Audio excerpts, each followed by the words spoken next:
Welcome to the Top 10 Gardener with Master Gardener Ken Lain. Gardening can be challenging, but with Ken's tips, tricks, and top 10 advice, you'll reap huge rewards. Now welcome your garden host, Ken Lain. And welcome to this week's edition of The Mountain Gardener. Your host, Ken Lain, here every week talking about the landscapes of northern Arizona. Deep into the monsoon season. I wonder if I can check this while you all are tuned in. How much rain have I had at the storm?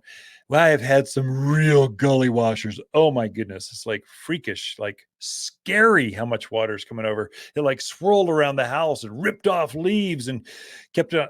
Oh, it's not going to tell me total rainfall. Dang it. Inches of rain. I'm having some problems with my coffee maker because of that last storm. It like fried my coffee maker. Like you get up the next morning after a major storm and there is nothing going on. You have to pull out the old, remember the old like Mr. Coffee type or the old drip filters? Had to pull that one out. Got me through. So now we're shopping for some new espresso coffee makers. We like nice coffee in the morning. And I went down to, where was it? Oh, Quality Maytag off of Miller Valley Road. No, off of Iron Springs Road. Said, oh, they're my appliance folks. They've put our last few remodels in. Said, hey, I'm looking for espresso machines. You got them? Nope. They just have refrigerators, high-end ranges, high-ends.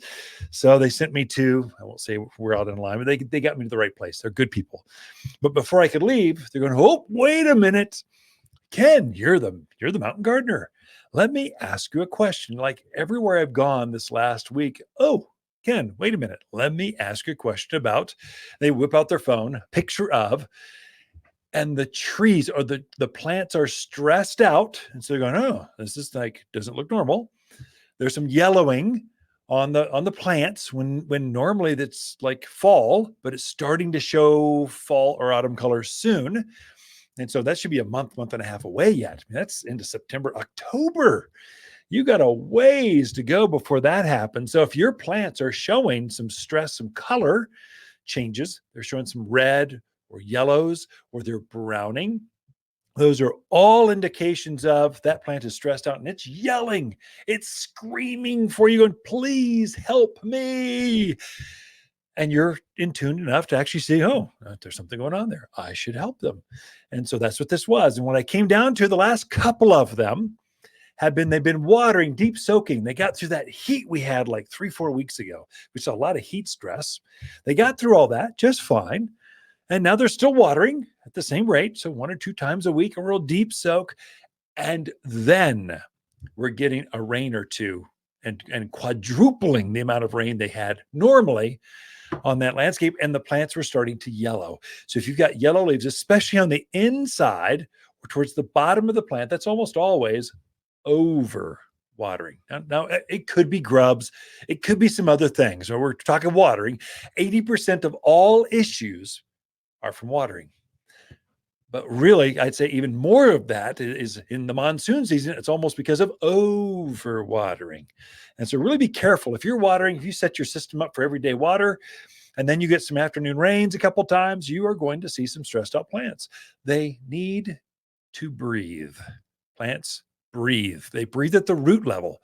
They give off oxygen up top, but they need oxygen down below. And if you fill up all those water pockets, all those air molecules, and fill them up with water molecules, all of a sudden it's going, I'm just drowning.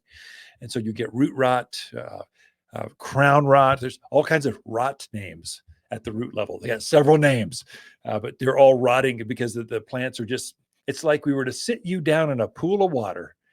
What are your feet going to look like after an hour or two? Now take it a week or two. What are your feet going to look like? It's that for plants. And so throttle back a little bit. Maybe water, and so if you're watering every 3 days, I'm talking trees and shrubs, things that are deep-rooted, well-established. They should be able to go on their own probably for a week or more. But if you're still watering every day or every couple days, maybe throttle back just a little bit or gather up all of that water you give it in a week. Just give it to the plant all at once and then let it dry out for the rest of the few days. That's how you recover from it. Now, we're how do I put this?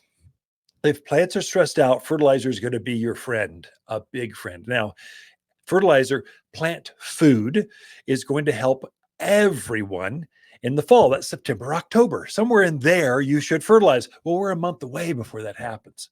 But if you see some coloring or some health issues on those plants, do it early. Do it, it'll green things up. Plants do not want to die. They will do everything in their power to live if you just help them. And the way you help them is you watch the watering and you give them food, especially if they're yellowing. That just, you use that 744 all-purpose plant food, and it's going to juice it and just kind of green it right up. It's got a lot of iron in it. Some sulfur lowers the pH. It plays with the chemistry of the soil. There's a lot going on with that 744 all-purpose plant food. Of course, it's made for here. It's one of us. It's made for our plants at this elevation and this with our water in the county of Yavapai. That's us. And so use that, and that'll really help that plant, especially if they're established. If they're brand new, I just put them in 3 weeks ago. Okay, that's a different thing. That's transplant stress. But the ones I've been seeing people talk to me about, they're 2, 3, 4, 5 years old, and they're starting to yellow. I think that's going to be the water we were using was perfect during that heat a month ago. But now that we were deep into the monsoon season, it's not as good. And so I would say back off some. The other one to watch, your flowers have pushed a lot of flowers. They've been blooming their hearts out. They just want to show off for you.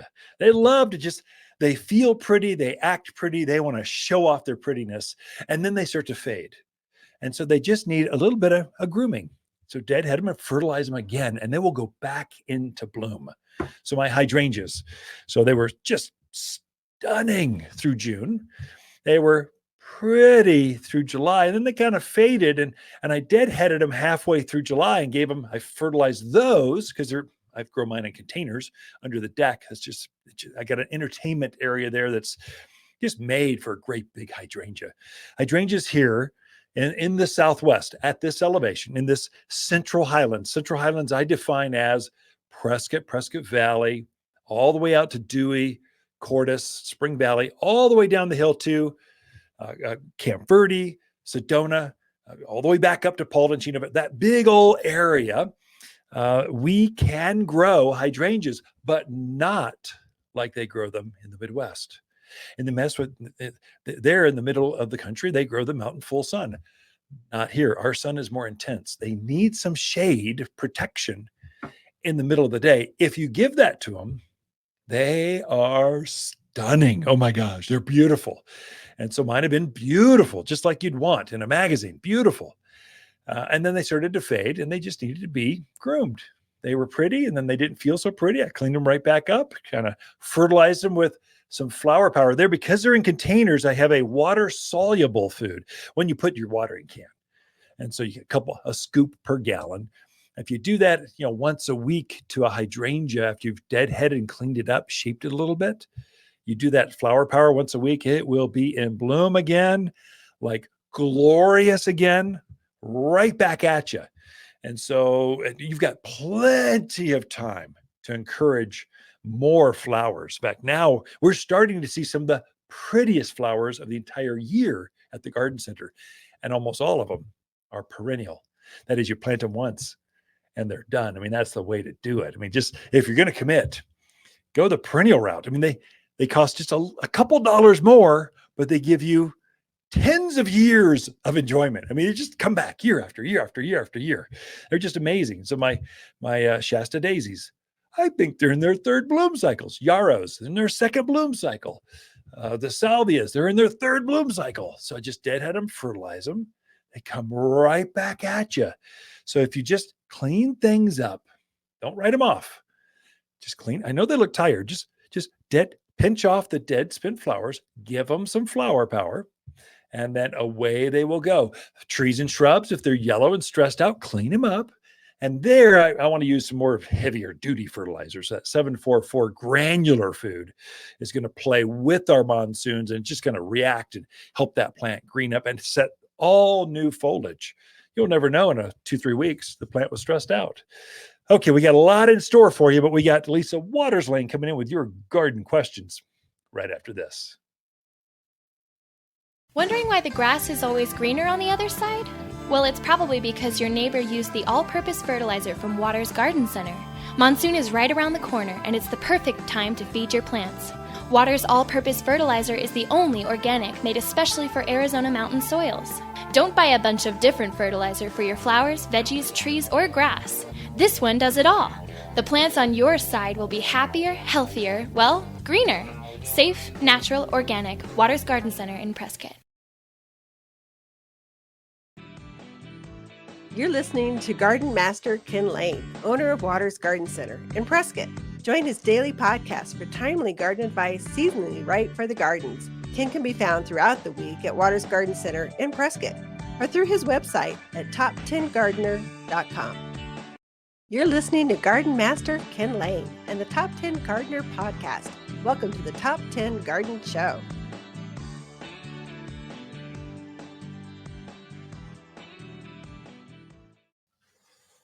And we are back with Lisa Lain. She comes in each week with your garden questions. Just what are your neighbors talking about? What are they coming into? What were their success, visions, hallucinations, curses? What are the bugs, animals? Just what's going on? The questions. Just there's something to be imparted and shared by the questions. So welcome, Lisa. Thank you. How's your rainy week going? It's kind of monsoons are here. It's 2 inches of rain or something, some crazy amount this week. It's good. It's fun. Very good. Everything enjoys the moisture, us, the plants.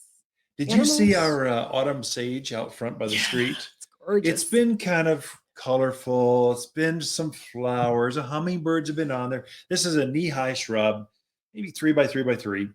And it's green right now. It's got a fragrance. We put it out there because the javelina are thick. They run up and down the street and they don't bother that. Some Russian sage are behind that. So they step up to about hip high. And then we've got junipers behind that. They're about well over head high. So it's this kind of layered garden out by the street for neighbors to enjoy. And it just kind of gives us privacy. And they've been blooming now all of a sudden since the rain. I gave them a little bit of superphosphate, fertilized them just a touch. And then the rain came. And you can't see the foliage. They're all red flowers. It's beautiful. Stunning. Oh my gosh. Yeah. In fact, this morning I was like, oh, I should take a picture of that. We should. Because customers come in, they really don't have an idea sometimes how to use things. And it really is a perfect example of how to use plant material to create kind of a screen, but still have it be beautiful. So I need to take a picture of that. It's so beautiful. I'd love to see a great picture. It's so beautiful and kind of long. So it's the entire length of the property. Then you go to the driveway. It's hard to capture beauty, majesty, glory, that whole nature thing. Close-ups work, but a distance, it's actually hard to capture. You feel it, you see, you go, whoa, it's like the Grand Canyon. You go, whoa, that deserves a picture. You take a picture, kind of go, that's not the same. Right. So anyway, good. So garden questions. So what are people talking about? Speaking of all the rain. Yeah. So flowers love it, but weeds love it too. Of course, too. It's crazy. So Lori's out in PV. She says, I have pulled weeds and pulled weeds. Yeah. I'm tired of pulling weeds. Yeah. Now, what do I do? What else can I do to take care of the weed situation? Yeah. So, once the weeds are up, there's nothing you can do except weed. So you got to pull them or spray them or do something. You got to hoe them. You got to do something. Right. And they'll just keep multiplying. So you want to catch those things early. So bindweed is this wild growing morning glory. It grows up fences and it's cute. It looks good. Then it goes into flower. It's even prettier. Then the flowers turn into, each flower has 20 seeds and it spews them all over the yard and it compounds the problems. You can catch them now because they haven't gone to flower and seed yet. So you can keep them from spreading. And it comes back by seed every year. These are true annual flowers. So they only come back by the seed. So if you can keep them from seeding, you're good. Same thing with the nut sedge. There's a real pretty grass, really big, wide blade to it. And it hasn't gone to seed yet. It will here shortly. Usually in August, it goes into seed. Has this pretty little spiky top to it. It's kind of cute. But then each flower turns into 1,000 seeds. It's some crazy number. And it just spews out all over the yard. So you want to get on those. what we've been doing here at the garden center, what we've been doing at our house, we're Ken and Lisa Lain. We're just friends. We're neighbors. We're talking with them. This is working for us. I think it'll work for you, even in Prescott Valley. We've been spraying Decimate. Decimate is it's like a kinder, better Roundup.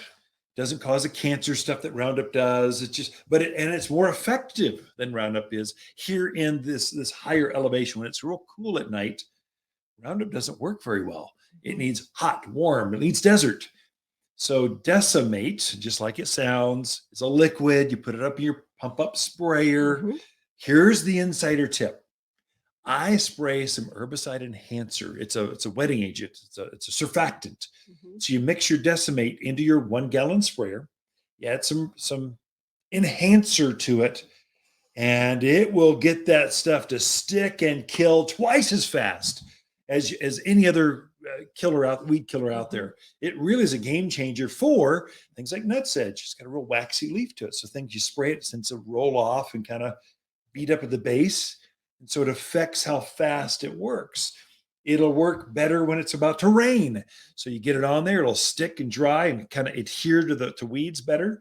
And you'll get a better kill rate. Even if the rain comes 30 minutes later, it'll still kill it. So use Decimate, use herbicidal enhancer, or do the back-breaking work of hoeing, weeding. What I would really do is, once you get ahead of it, put some weed and grass stopper down. Don't let the weeds get started. That's how you ultimately get it. That's like a granular. You spread it over the rock lawn, down the pathways, in between the roses. It does not affect any plants that are already growing. It only affects the seed that come up out in the garden. So I would really recommend that, especially Prescott Valley. Yeah. Oh, I got that wind out there. It just grows and grows and grows. You get it weeded, and then more weeds blow right back in.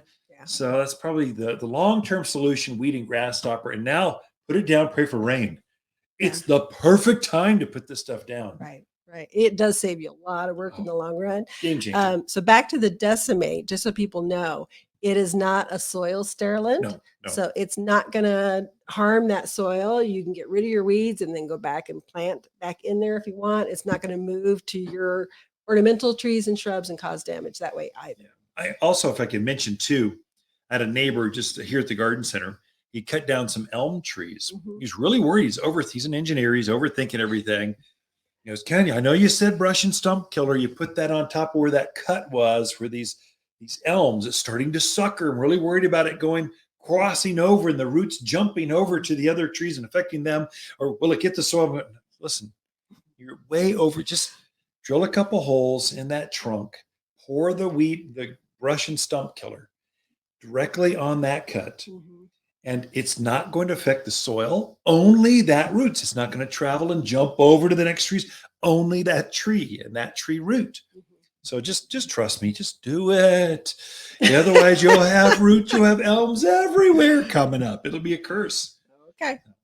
Well, we got a few more minutes. So John in Prescott is looking for some plants to provide erosion control alongside a driveway. Easy. Yeah. What are your thoughts? I have many thoughts. Thank you, John. I appreciate that. I don't get that at home. Just poking at you. You could help me with this. So there's lots. So we break out at the garden center. We try to merchandise the way people use the plants. And so we have a knee-high and below section of plants.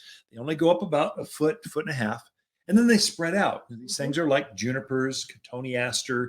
There's a spreading native called creeping mahonia, creeping rosemary. These are all great choices that really set their roots in there, hold the soil in. They're pretty. And more importantly, they'll take that sun that you have next to a driveway, because those are usually not just full sun. Usually it's radiant heat coming off that asphalt. Many times you put rock down beside the driveway. So they can be really hot. You need things that can really go after that. I would suggest another one. We had talked about it, the autumn sage, that red kind of 3x3x3. I know it's not a ground cover. It looks really pretty going up and down a driveway. It's got a very extensive Could be root. a nice mix to have both in there. That's a bloomer. So the others that we mentioned were evergreens. So there's a way to blend the two things together to have kind of a garden. The most common, of course, the most famous that the East Coast has made for this is boxwood. That's the one where you line the driveway. You have this little tiny hedge about a knee high going to the front door. That's boxwood. So very formal. If you want more formal, so it depends on, hey, John, you got to get in here to Waters Garden Center. We'll walk you through and we'll help you take a picture. We'll help you design it. When we look at a picture, we're looking at shadows. What else is planted there? How hot is it going to be? How much sun is there? We're trying to help you figure out companion plants. We can help you design that out. Super easy. The only thing we can't measure is how long. Is it a short driveway, a long? If you could just do quickly, it's 30 feet. And here's a picture. Go here. We'll help you. Help you design that. Ken and Lisa Lain, the Mountain Gardeners. Be right back with more after this. Plant summer shade with the best trees. We've collected 700 mountain hardy trees for summer-long shade, privacy, and wind protection. We guarantee you will fall in love with a backyard that is cool again. Summer rains make this the ideal season to plant new trees for summer-long shade. And Waters Garden Center can help. Waters Garden Center, 1815 Iron Springs Road in Prescott.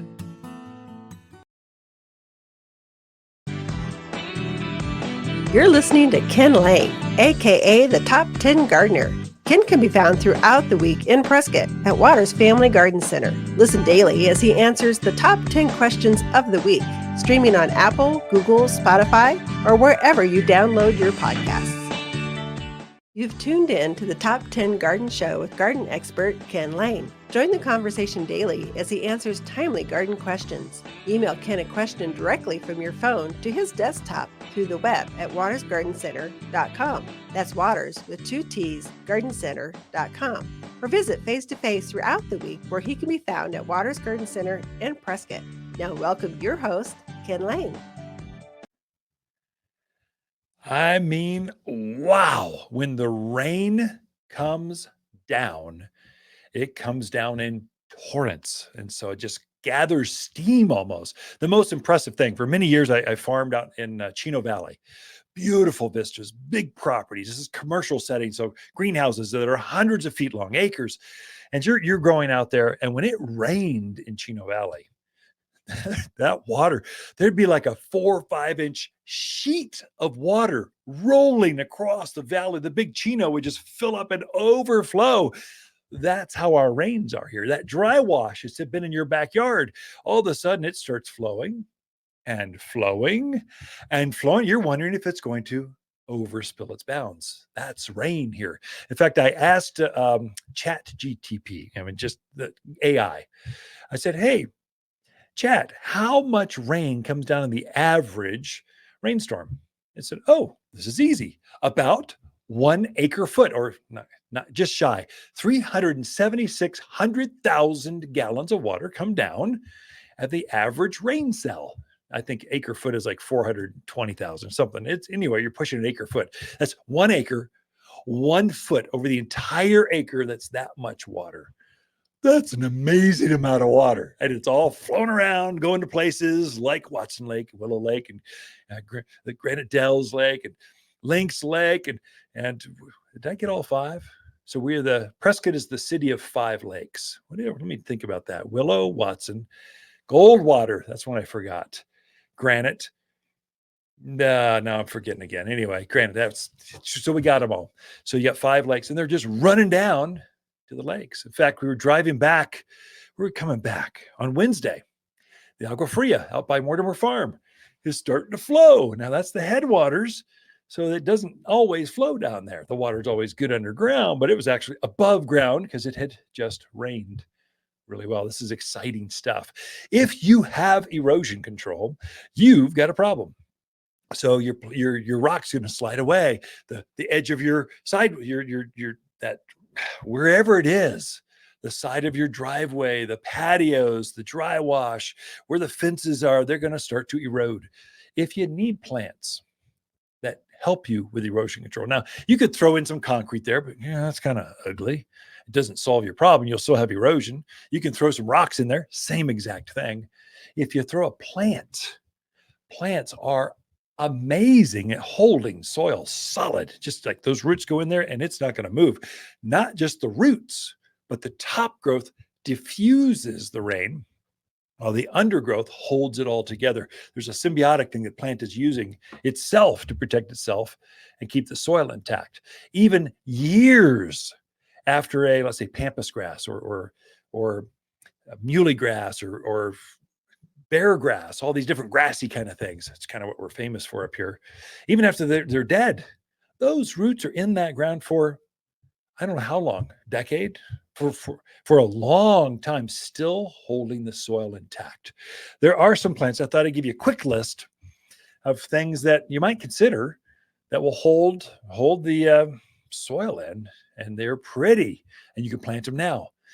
So the number one seller for erosion control, or just that hillside, that kind of stuff, honeysuckle. Oh my gosh, it's a weed. It grows like crazy. One plant will cover an 8x8x8 space. It just covers a whole lot of space, and it does it quickly. So honeysuckle, and there's a lot of varieties. So from Hall's honeysuckle to, I think there's lemonade and red. There's all kinds of colors, but all vines are a good one. The native one is called Virginia creeper. That's actually wild. It grows throughout northern Arizona, up in the mountains, but it's another wild, holds the plants in, holds them intact. One that I use, just because I like herbs, there's a ground cover or carpet rosemary. Amazing little plant, evergreen. It blooms twice a year. In the spring, it's got blue flowers, and in the fall, it's got blue flowers. It's a pollinator. It's got a lot going on for it. And yes, you can use it in the kitchen for kitchen herbal kind of stuff. Rosemaries are amazing, and they spread. There's a low-growing one that just spreads, gets about below knee high, and then it spreads out good 5-6 feet. One plant, and then there's the upright evergreen, the great big boy. I would say also look at one that's not used, thought about as much, but all of your succulents or sedums are great. There's a whole series of hardy sedums up here. They're evergreen. They have this, they're kind of like, well, how do you describe a sedum? Oh my gosh. Thick, pudgy, like aloe kind of foliage. So they hold a lot of moisture in their foliage and they spread out. We use them in rock gardens quite often. A great little plant. Mexican primrose. If you see a flower that spreads across the yard about 8 inches tall with pink flowers about the size of silver dollars, that is Mexican primrose. It literally is a weed. It grows and grows really, really quickly. So it sends a runner. It starts rooting over there. It just spreads like crazy. There's lots of good flowering plants you can put in the yard that are beautiful. I have coreopsis. I keep going. Blanket flower. It's a native. They call it blanket flower, or gaillardia is the other name. But consider plants, not just rocks and concrete, to help you with your erosion control. It'll really lock that soil into place. We'll be right back after this. Butterflies bring magic to the garden, and attracting those winged wonders is easy with Water's Butterfly Plant Collection. Water specializes in local plants and knows exactly which plants butterflies adore. We create a natural, safe, and organic space for you and your beautiful butterflies. Visit Water's Garden Center at 1815 Iron Springs Road in Prescott. Or online at watersgardencenter.com. Smell the flowers that butterflies love and turn gardens into a butterfly paradise.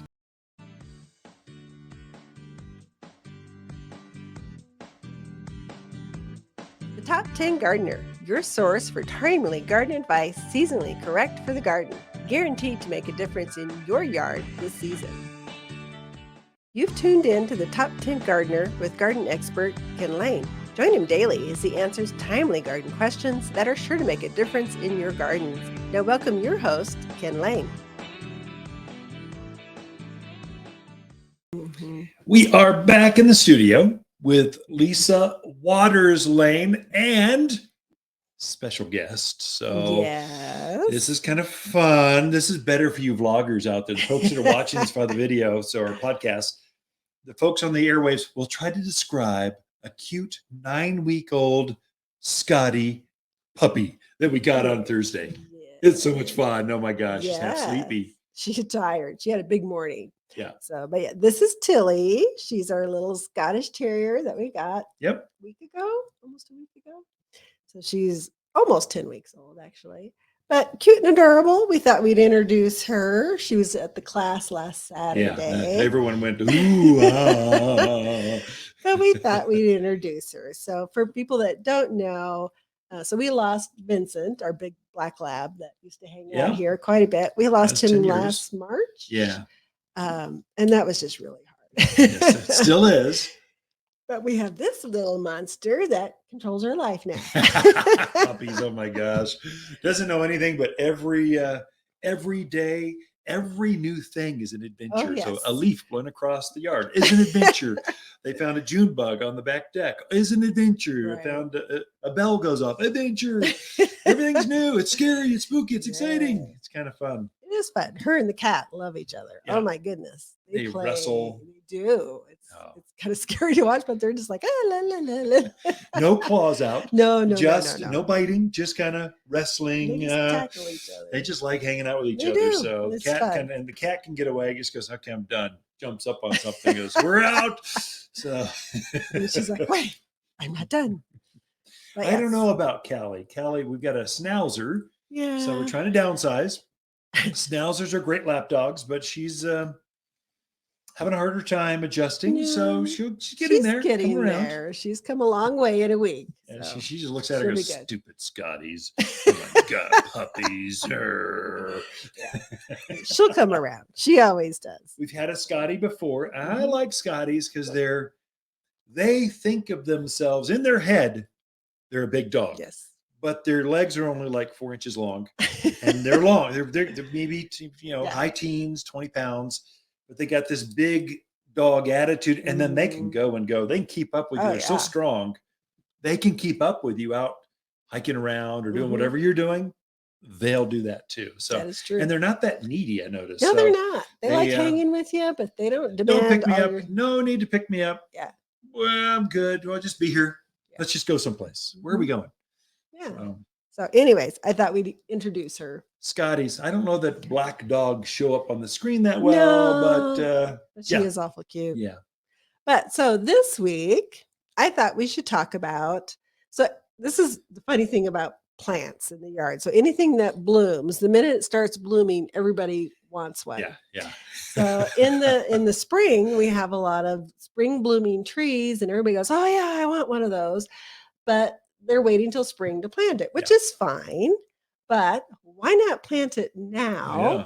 so that when spring rolls around next year, you've got it. It's in the yard. It's already rooted out, and you're going to have a gorgeous spring blooming tree. Oh yeah. Good. So I thought I'd talk about a few of those that, yes, we do have here at the Okay. Garden Center.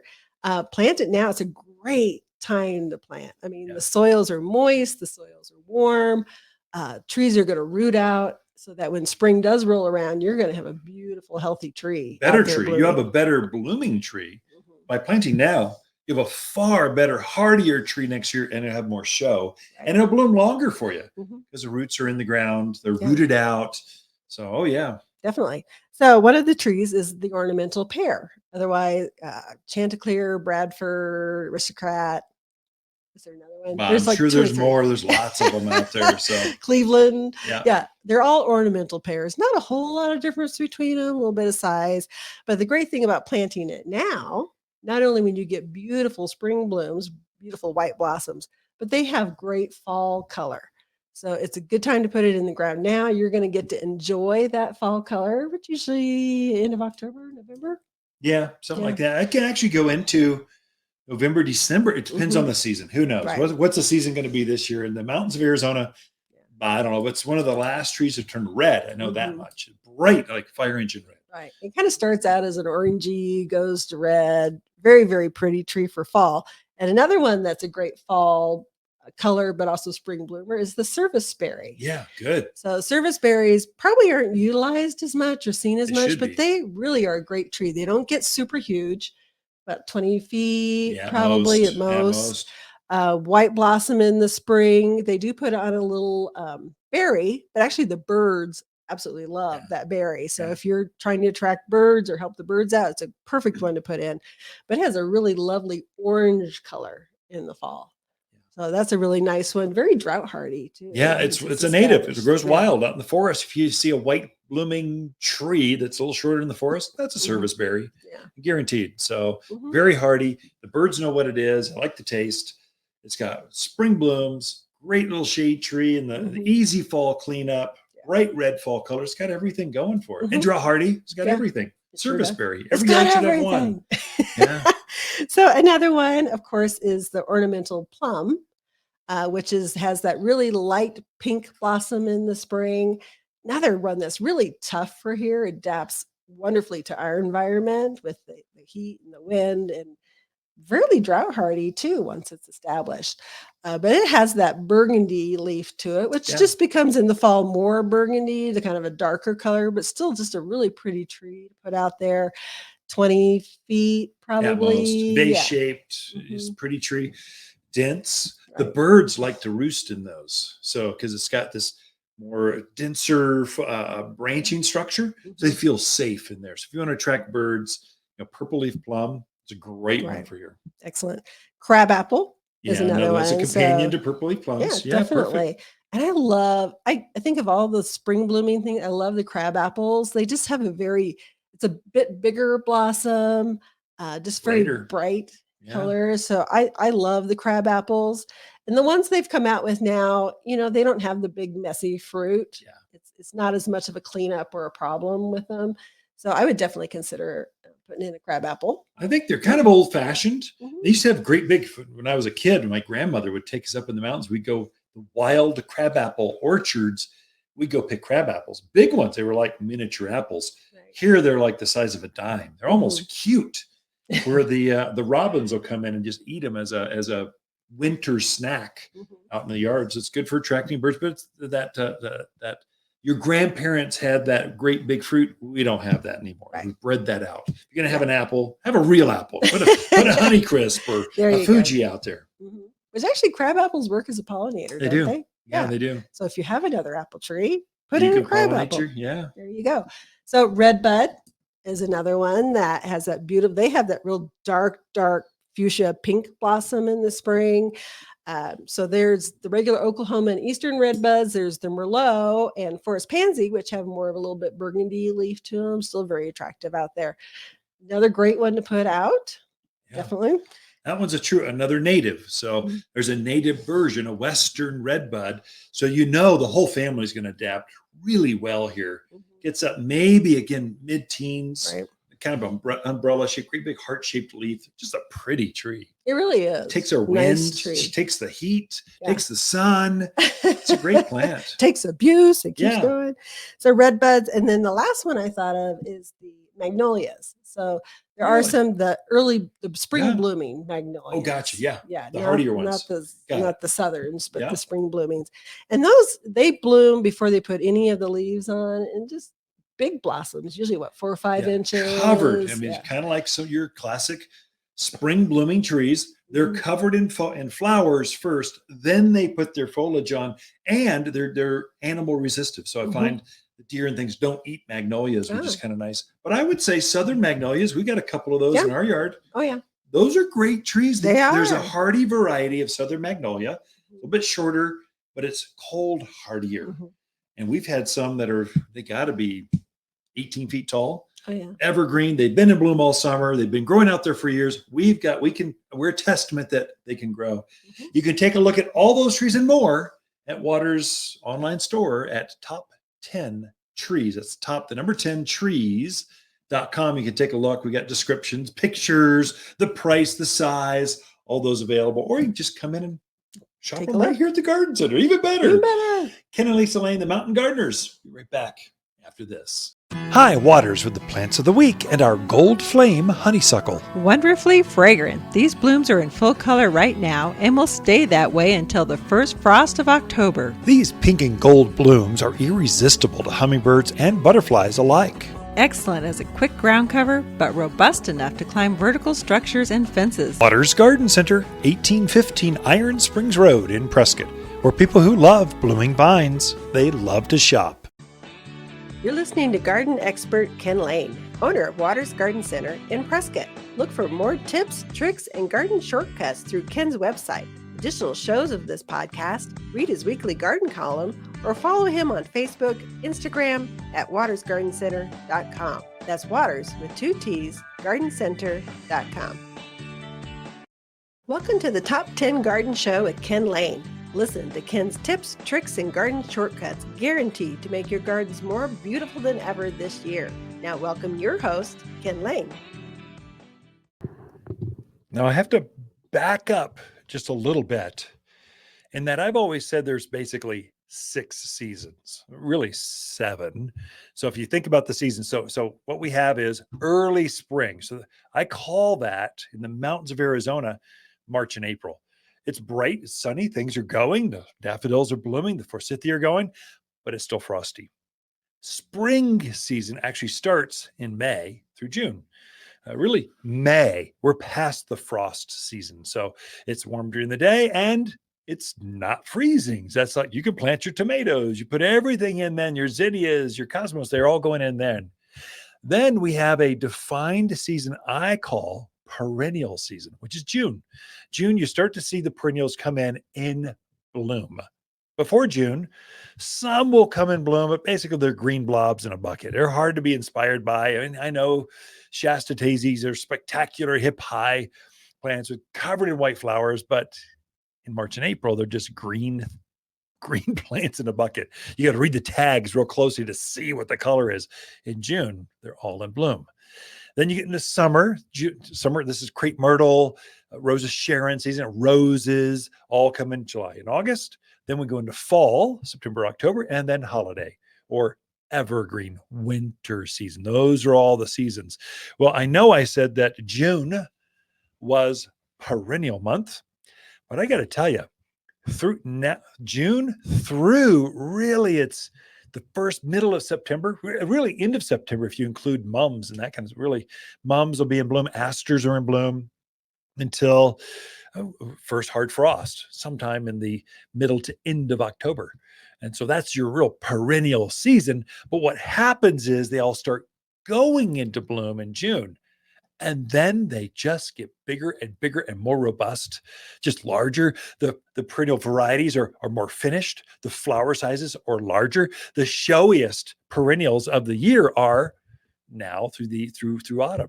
And so this is when you're seeing the Mexican hats, the real big, bright orange, the sunflowers, the different varieties, the rudbeckias, the echinaceas. These are all plants that just have great.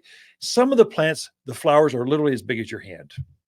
At the very least, they're as big as a child's hand. That's what you're finding at garden centers right now. And you don't find these varieties earlier on. They really start to come into their own this time of year through autumn, through the mums and aster season in October. And so the mums they're not quite ready yet. I know people are starting to ask for them, but they're patience. Hold on. They'll be here at the end of the month. The true gardeners, they're wanting to know where their fall vegetables are. We go, hold on, they're almost there. They'll be here shortly. Middle of the month, they'll be here. That's your spinach and lettuce and broccoli and cauliflower, all the leafier kind of things that you plant now and harvest through the end of the year. So there's a whole series of plants that are literally designed and planted now through October. And that's what they are. So it's a great time to plant perennials. Now remember, perennial and permanent both start with P. So you plant them once and they come back year after year after year. An annual flower, those are plants that are fantastic. Oh my gosh, nothing blooms. They have more flowers and foliage, but then they flame out in the winter. So they only live for 1 year annually, just 1 year. Perennial and permanent are they come back year after year. What I'll do is I'll keep my perennials, I'll keep them deadheaded through, encourage them to rebloom. I'll pinch off the dead flower, fertilize them, and they will come right back into bloom. I'll do that through September, really. And then in October, because I'm a bird gardener, I love wooing the birds to nest and roost and hang out in my gardens. I just love them. Now I don't feed them.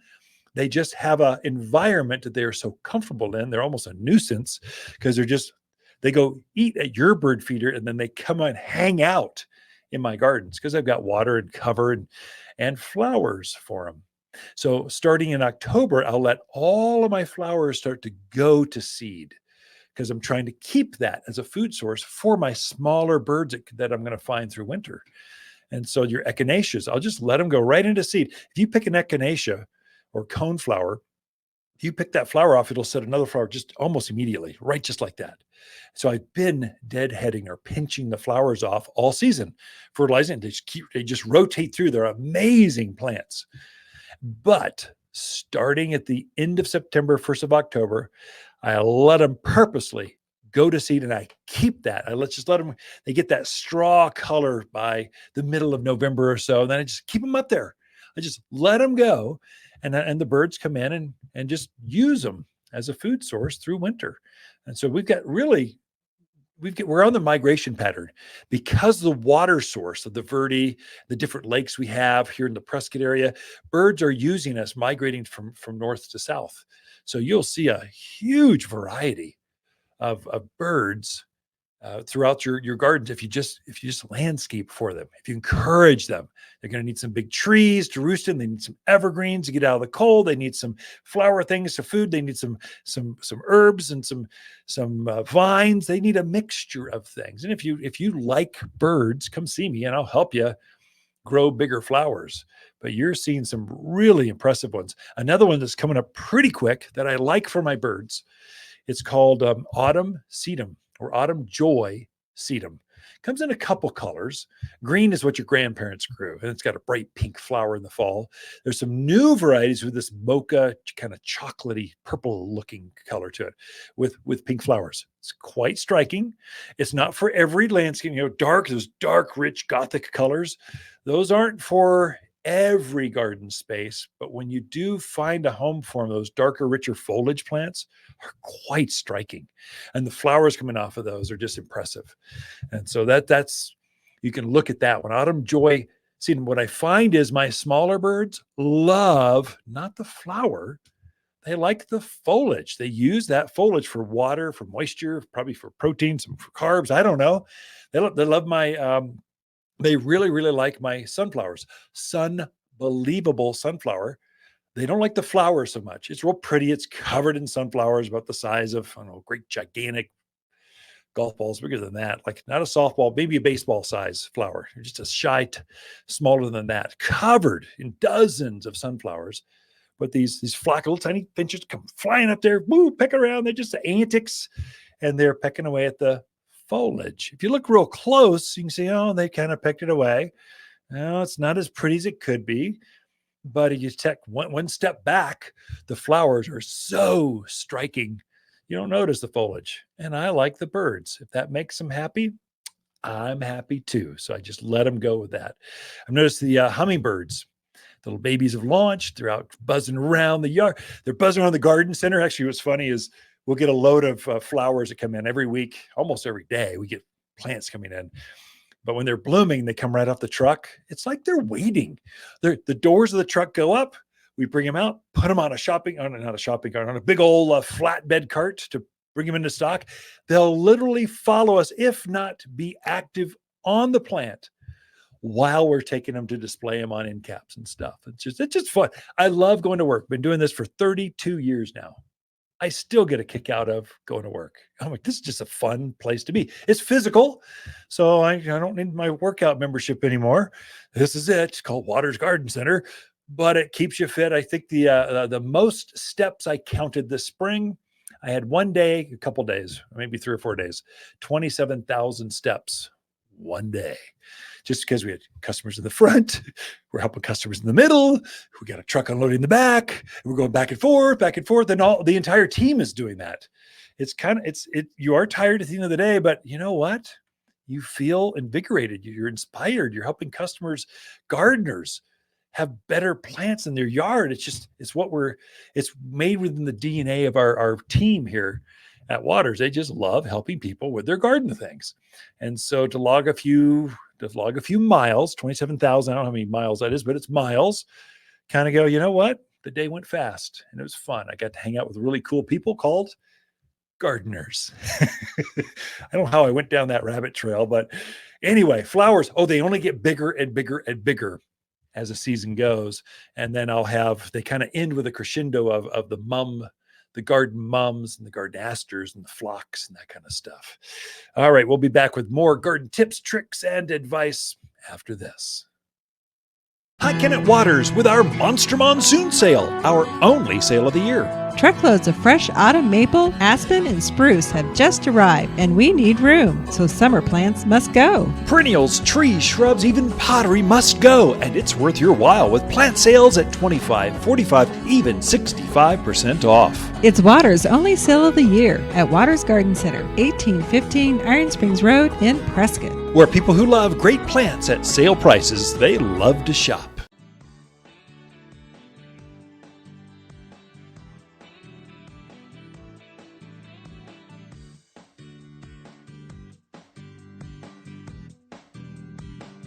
You're listening to garden expert Ken Lane. He can be found throughout the week at Waters Garden Center in Prescott. Thanks for tuning in to the Top 10 Garden Show. You've tuned in to the Top 10 Gardener with garden expert Ken Lane. Join him daily as he answers timely garden questions that are sure to make a difference in your gardens. Now welcome your host. So I took a team, our leadership team from Waters Garden Center to Chicago, Illinois.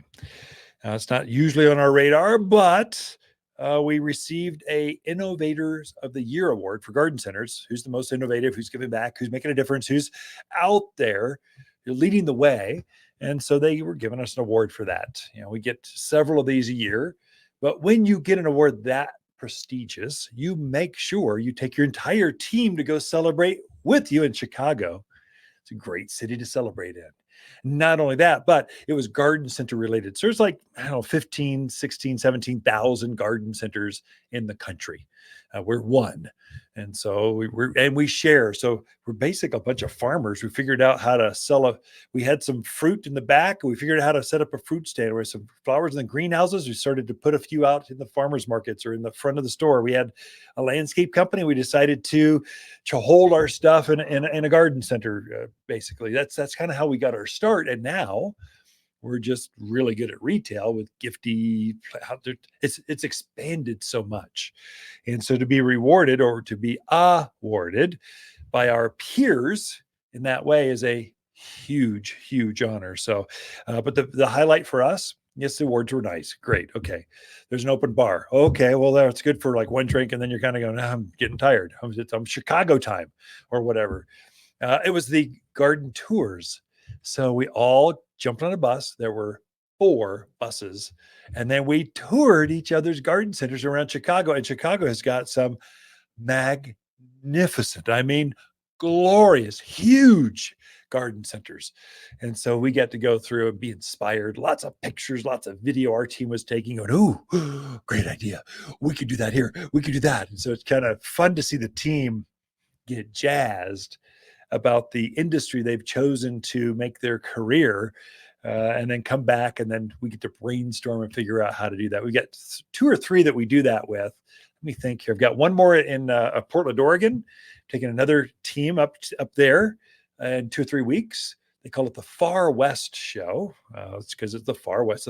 It's a show at the farthest west, but that's where we get a lot of our trees from, conifers, the pine trees, spruce, fruit trees, shade trees. They come from up there. A lot of the shrubs will use that. The way we've got farms down in San Diego, farms in the Central Valley, farms up in Portland, and you'll start the flower. They start to bloom a little earlier down here, and as they start to fade here, we go to the next crop and the next farm. So we're working the western half of the country. So we always have this continual flower availability for customers here that's fresh, vibrant, new, and in bloom. And so we go up there to get our fall crops. A lot of the sumacs come from up there. A lot of the amber maples, that's the native one. The red buds, that's the native red bud. It's grown up there because they grow so much faster than I could do it down here.